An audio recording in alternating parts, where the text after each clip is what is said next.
మ్, మోకాళ్ళ నొప్పులకి శొంఠితో వైద్యం అనేటువంటి ఆసక్తిదాయకమైనటువంటి అంశాన్ని గురించి తెలుసుకోబోతున్నాం.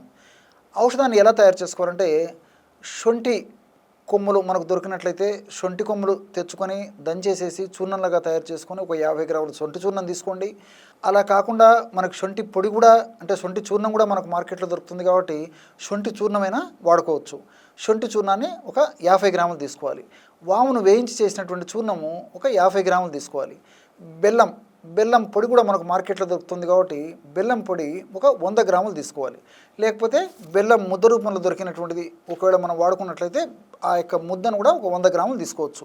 ఈ 3 పదార్థాలు బాగా కలిపేసేసి, వసతి ఉండి అవకాశం ఉండి మనకు కన్వీనియంట్గా ఉంటే రోట్లో వేసేసి మెత్తగా దంచేసేయచ్చు, అంత కలిసిపోయేదాకా.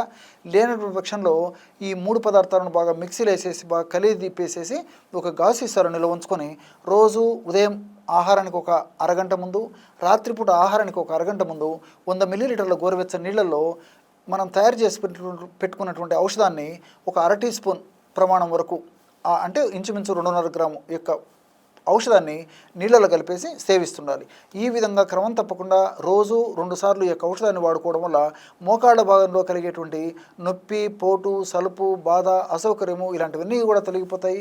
అంతేకాకుండా శొంఠిలో ఉన్నటువంటి ఔషధ గుణాలు, వాములో ఉన్నటువంటి ఔషధ గుణాలు, బెల్లంలో ఉన్నటువంటి ఔషధ గుణాలు ఇవన్నీ కూడా ఇన్ఫ్లమేషన్ అనేటువంటి ప్రక్రియను అదుపుదల చేసేస్తాయి.